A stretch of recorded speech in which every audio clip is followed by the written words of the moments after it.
गुरु प्यारी साध संगत जी, आज फिर से एक सुंदर सी साखी आप सभी को सुनाने जा रही हूँ। गुरु प्यारी साध संगत जी, आज के ज़माने में सच्चे प्यार के बारे में कोई नहीं जानता। सच्चे प्यार की परिभाषा कोई नहीं जानता, लेकिन फिर भी अपनी इन्फैचुएशन को, किसी के प्रति आकर्षण को, इन्फैचुएशन कहते हैं आकर्षण को, किसी के प्रति हुए आकर्षण को लोग प्रेम का नाम दे देते हैं। और सबसे बड़ी बकवास लाइन कि लव एट फर्स्ट साइट, कि पहली नज़र में प्यार हो गया। प्यार का अर्थ भी नहीं पता लोगों को। प्यार को ऐसे बदनाम कर दिया, प्रेम शब्द को। इतना पवित्र था कि आज प्रेम शब्द सुनते हुए कुछ लोगों के आत्मा कांपने लगती है, कानों को विश्वास नहीं होता। प्रेम सबसे बड़ा फरेबी शब्द लगने लग गया है, क्योंकि इसके नाम पर न जाने कितने लोगों के गले रेत दिए गए। उसको प्रेम कहते हैं क्या? प्रेम का अर्थ क्या होता है, आज की साखी से जानेंगे कि सही मायने में प्रेम का अर्थ क्या है। हमारे आसपास मौजूद है, लेकिन फिर भी हमें दिखता नहीं है। क्योंकि आंखें अंधी, कान बहरे और जुबान गूंगी हो चुकी है। आंखें तो हैं, बट प्यार को देख नहीं सकते। कान तो हैं, पर प्यार के बोल समझ नहीं आते, सुनाई नहीं देते। ज़बान तो है, पर उससे सच्चे प्रेम के दो लफ्ज़ नहीं निकलते, क्योंकि मन में इतनी चालाकियां भरी हुई हैं, पूछे मत। तो आइए गुरु प्यारी साध संगत जी, सुनते हैं आज की ये सुंदर सी साखी, जो आज की हमारी हर तीनों पीढ़ी के लिए बराबर रूप से ज़रूरी है। क्योंकि आजकल तीनों पीढ़ी के जो इंसान हैं वो प्यार की परिभाषा को समझ ही नहीं पा रहे हैं और बर्बाद होते चले जा रहे हैं। प्रेम का अर्थ ऐसा है जो आपको भक्ति से जोड़ता है। आपका सच्चा प्रेमी वही जो आपको भगवान से मिला दे। आपका सच्चा दोस्त वो जो आपको भगवान से मिला दे। जो आपको भगवान से विमुख करे वो आपका कभी प्रेमी नहीं हो सकता, सच्चा दोस्त नहीं हो सकता। ये कहानी है ऐसी एक सुंदर से हिरन के जोड़े की। बहुत थोड़ा सा पानी पोखर में भरा हुआ था और उसके किनारे पर दो हिरन का, मतलब जो जोड़ा था, दो हिरन थे, वो मरा हुआ पड़ा था। दो महात्मा वहां से गुजर रहे थे। देखकर हैरान हुए। एक ने कहा, पानी है प्यासे नहीं, न कोई मारा तीर, जख्म नहीं दिखे कहीं, कैसे तजे शरीर। दूसरे महात्मा ने समझाया, पानी थोड़ा नेह घना, लगा प्रेम का बाण, तू पी कहत ही दोनों तज दिए प्राण। वास्तविक प्रेम वही है जिसमें लेने की कामना नहीं, देने का उत्साह है, जिसमें मोह नहीं, त्याग है, स्वार्थ नहीं, समर्पण है। ऐसा निष्काम प्रेम ही जब ठाकुर जी के लिए यानी भगवान जी के लिए होता है तो वो भी पिघल जाते हैं। हमारे यहाँ पुराने संस्कारों में कहा जाता है कि जब हम खाना खाने बैठते हैं, पानी पीने बैठते हैं या भगवान के दी हुई किसी भी चीज़ का इस्तेमाल करते हैं तो पहले उनको समर्पित करते हैं। हंसी आती है ना। देने वाले वो हैं। हमारी मर्जी से एक दाने में प्राण नहीं डाले जा सकते, हम एक दाना भी नहीं उगा सकते। पर फिर भी कई लोग कहते हैं ना कि अरे भगवान को क्या भोग लगाना, भगवान क्या कोई खाना खाते हैं क्या? भगवान ने तो ये सब हमारे लिए बनाया है, तो ये साकी उन्हीं लोगों के लिए है। उसी की दी हुई चीज़, हम भी उसके बनाए हुए। ये समर्पण जब हमारे अंदर आ जाएगा ना कि हे भगवान, ये जो तुमने मुझे खाने के लिए दिया है, पहले तुम खाओ। भगवान ने पहले ही हमें वो निवाला खाने के लिए दे दिया, हमारे पहले पैदा होने से पहले ही वो निवाला बना दिया, वो हवा बना दी, वो पानी बना दिया, वो ज़मीन बना दी, वो आसमान बना दिया, वो सुंदर सा सूरज बना दिया, वो ठंडी छाँव चांद की बना दी। और फिर जब हम उसी का दिया हुआ उससे पूछते हैं कि भगवान हम पहले नहीं खाएंगे, आप पहले खाओ, वो जो प्यार होता है ना निश्चल, जहाँ जिसमें हमें अपना स्वार्थ नहीं, हम पहले नज़र नहीं आते, वो पहले नज़र आए, वो प्यार होता है। भगवान ने किसी स्वार्थ के लिए ये दुनिया नहीं बनाई, अपने किसी स्वार्थ के लिए ये दुनिया नहीं बनाई। आज इस साखी के माध्यम से मैं उन लोगों को एक बात और कहना चाहूँगी, जो लोग ये कहते हैं ना कि भगवान की पूजा नहीं करोगे, भगवान को खाना नहीं खिलाओगे तो ऐसा हो जाएगा, ऐसा बुरा कर देंगे वो। भगवान श्री कृष्ण जब आए थे इस धरती पर, उनके ही समय का एक किस्सा सुनाती हूँ। जब उन्होंने गोवर्धन पर्वत को अपनी छोटी उंगली पर रख लिया था, भगवान इंद्र के घमंड को तोड़ने के लिए, क्योंकि भगवान इंद्र को घमंड हो गया था अपनी शक्तियों पर, जबकि भगवान श्री हरि विष्णु ने उनको इस पद पे रखा था कि वो बराबर सभी लोगों के लिए, धरती पर जितने भी जीव हैं, बराबर से बिना किसी का पक्ष लिए निष्पक्ष होकर उनको उनकी ज़रूरत का सम्मान प्रोवाइड कराएंगे। और जब भगवान को दिखा कि उन्हें घमंड हो गया है, तो उन्होंने उनका घमंड तोड़ा और इंद्रदेव जी का घमंड भी टूटा। और जब इंद्रदेव जी का घमंड टूटा तो उन्होंने माफ़ी मांगी। तब भगवान ने उन्हें प्रेम से समझाते हुए कहा कि तुम तो सौदा कर रहे थे, और जब तुम सौदा करने लगो तो ये कहाँ का प्यार।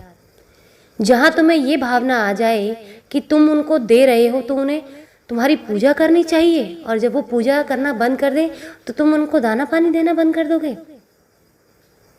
ये तो प्रेम नहीं है, ये तो तुम्हारा कार्य नहीं है, फिर कहाँ के तुम देव हुए। तो गुरु प्यारी साध संगत जी, प्रेम का अर्थ है देना, ना कि लेना। जहाँ पर ये भाव आ जाए कि हम इसके लिए इतना कर रहे हैं, हमारे लिए वो ये तो करे, ये प्यार नहीं है, ये प्यार नहीं है, ये प्यार नहीं है। ढूंढा सब जहां में, पाया पता तेरा नहीं, जब पता लगा तेरा, अब पता मेरा नहीं। वो प्यार है। लोग अभी भी विश्वास नहीं करते, कुछ लोग, कि भगवान हैं धरती पर। दुनिया में ढूंढ लेते हैं, भगवान उन्हें कहीं नहीं मिलते। अपने मन के अंदर बैठे उनकी छवि को देख लो। जिस दिन उनको पा जाओगे ना, तो अपना पता भूल जाओगे। वो है प्यार। जब अपने होने का एहसास ख़त्म हो जाए, ये मैं का वजूद मिट जाए, मैं कहने से डर लगे और कन्फ्यूजन होने लगे कि मैं कौन हूँ, तब प्यार होता है। और ऐसा प्यार किसी इंसान से हो जाए,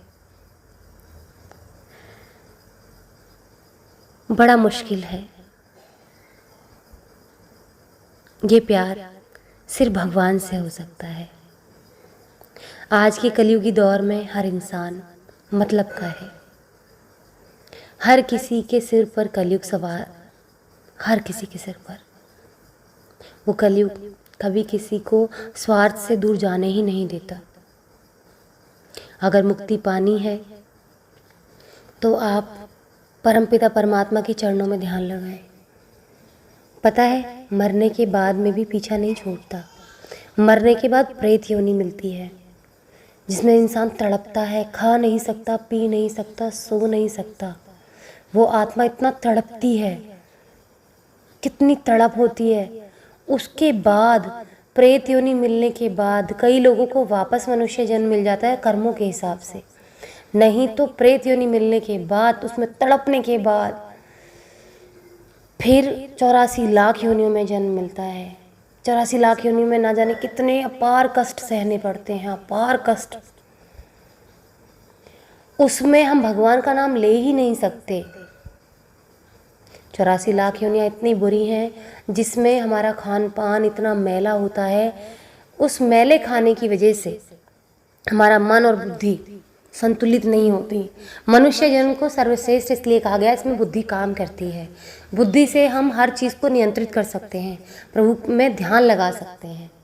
तो इसीलिए इस जन्म की में जो हमें मिला है ना, ये हमें मुक्ति के लिए मिला है। और जो हमारे आसपास के लोग जो हमें दिख रहे हैं ना, ये माया है, भ्रम है। ये हमारे पुराने जन्म के कर्म जो चुका के हमें यहाँ से जाना है। कोई नहीं है हमारा, कोई भी नहीं है। जो हमारे लिए बैठकर रोते भी हैं ना अभी हमारे सामने, जिनको आंसू आ रहे होते हैं, 4 दिन बाद वो भी रोना चुप कर जाते हैं। कोई हमारा नहीं है। लेकिन सच बताऊं, हमारा कोई इंतज़ार कर रहा है। सच्चा प्रेम, वो परम पिता परमात्मा, वो हमारा इंतज़ार कर रहे हैं। और वो दिन रात रो रहे हैं और हम उन्हें भूल जाते हैं। मेरी बात आधी रह गई थी इस साखी में, जहाँ मैं ये कह रही थी कि लोग कहते कि भगवान को भोग नहीं लगाओगे या पूजा नहीं करोगे तो ये हो जाएगा। तो भगवान तो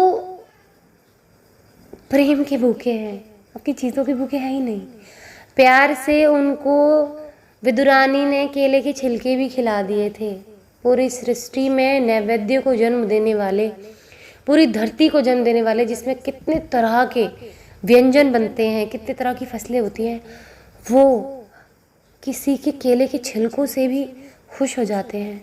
तो सोचिए, क्या हम भूखे हैं? किसी चीज़ की कमी है क्या? आपके पैदा होने से पहले उन्होंने हवा पानी खाने का इंतज़ाम कर दिया था, तो हम क्या भला उनको दे सकते हैं? बस ये कहानी तो वही है कि हमारे माँ बाप हमारे लिए कमाते हैं, हमारे लिए रोटी लेकर आते हैं, ताकि वो हमारे अपने बच्चों का पेट भर सके, उनको अच्छा भविष्य दे सके। लेकिन फिर भी हम उन्हीं के बनाए खाने को, उसी में से एक निवाला उठा के सबसे पहले उनकी गोद में जाके उनको कहें कि नहीं पापा, नहीं मम्मी, आप पहले खाओ। उनकी खुशी का अंदाज़ा नहीं रहेगा। पूरा सागर लुटा देंगे आपके ऊपर। ऐसी भगवान है। उनका दिया उन्हीं को जब समर्पित करोगे ना, तो वो गले से लगा लेंगे। और मन से लगाना, दिखावे के लिए नहीं, मन से प्यार करना।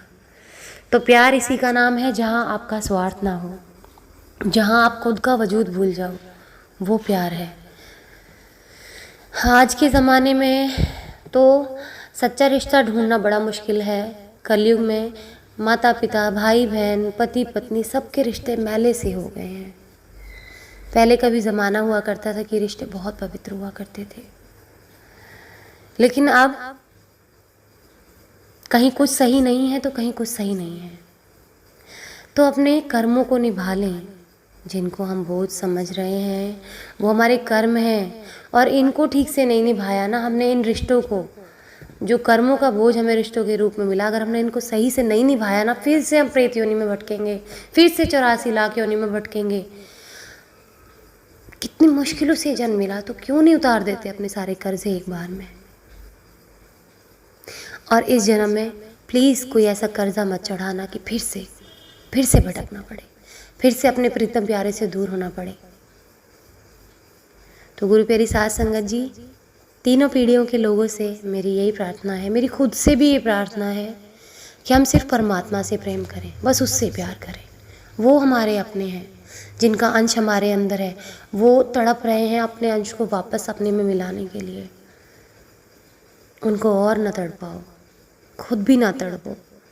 खुद तड़पोगे उनसे दूर रह के। बस अब भगवान से प्रार्थना करनी है कि हे भगवान, खुद से मिलने की इस तड़प को मिटा दो। आप हमें ऐसी बुद्धि दो, ऐसी सद्बुद्धि दो कि हम अच्छे काम करें और पुराने जो हमारे कर्मों के बोझ हैं उनको बस कटवा दो आसानी से और अपने पास बुला लो। फिर मत भेजना अपने से दूर, वो प्यार है। और जो आजकल आपको कहते हैं ना, मैं तुझे देखते ही फिदा हो गया या मैं तुझे देखते ही फिदा हो गई, तो वो आपके रूप के लालची हैं। कल को भगवान न करे आपका ये रूप छिन जाए, वो आपको लात मार के आपके ही सामने किसी और के साथ चले जाएंगे, चाहे वो शादी से पहले हो चाहे शादी के बाद। कोई किसी का नहीं होता। बेकार भरोसा उन लोगों पर ना करें जो आपका मिनटों में क्या सेकंडों में भरोसा तोड़ देंगे। उस प्रीतम प्यारे पे भरोसा करो, वो आपका कभी भरोसा नहीं तोड़ेगा।